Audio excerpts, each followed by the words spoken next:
महामारी के दौर में चिड़चिड़े हो रहे बच्चे। एक्सपर्ट के मुताबिक बच्चों का दिमाग हमेशा रीडिंग मोड पर होता है। कोरोना काल के दौरान एक ही जगह रहने से बच्चे चिड़चिड़े हो रहे हैं, तो ऐसे में पहले खुद के इमोशन को कंट्रोल करें, उसके बाद ही बच्चों के रिएक्शन को मैनेज करें।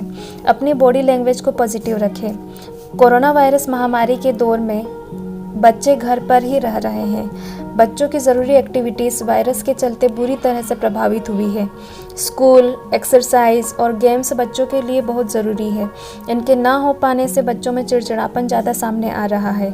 ऐसे में पेरेंट्स के सामने बड़ी चुनौती है कि बच्चों को कैसे संभालें। अक्सर पेरेंट्स के पूछने पर बच्चों के पास उसका आंसर ही नहीं रहता है कि क्यों इरिटेट हो रहे हो। रिप्लाई में बस यही आता है कि उन्हें खुद को नहीं पता।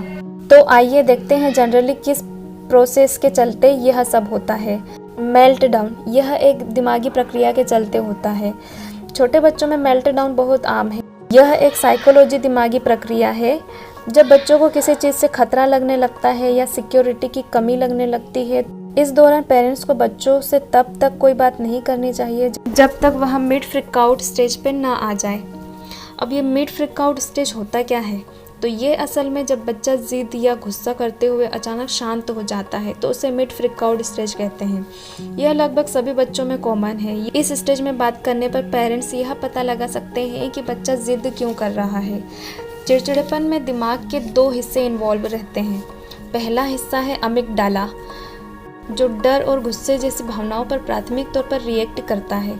दूसरा हिस्सा है हाइपोथैलेमस, जो शरीर में हार्ट रेट, टेम्परेचर जैसे फंक्शन को कंट्रोल करता है।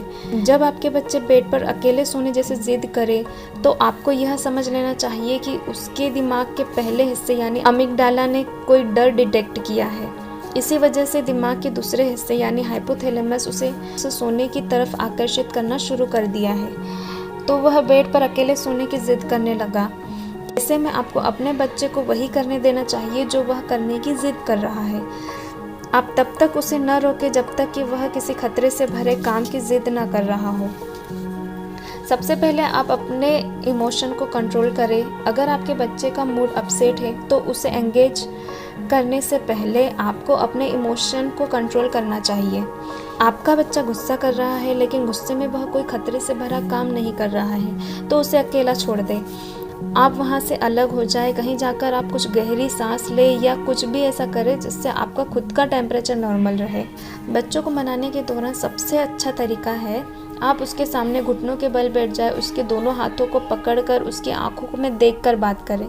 ऐसे में क्या होता है कि बच्चे के जल्दी नॉर्मल होने की संभावनाएं ज़्यादा रहती हैं।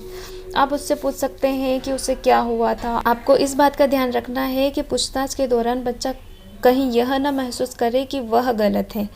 अब इस स्टेज में आप अपने बच्चे को कहीं घुमाने ले जा सकते हो या किसी भी तरह उसे स्पेशल फील करा के उसे समझा सकते हो।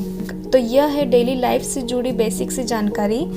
और हाँ, अगर आपने मेरे चैनल को सब्सक्राइब नहीं किया तो उसे तुरंत सब्सक्राइब कर लीजिए और पास के बेल आइकन को प्रेस करना ना भूलें ताकि लेटेस्ट वीडियो की अपडेट्स आपको मिलती रहें।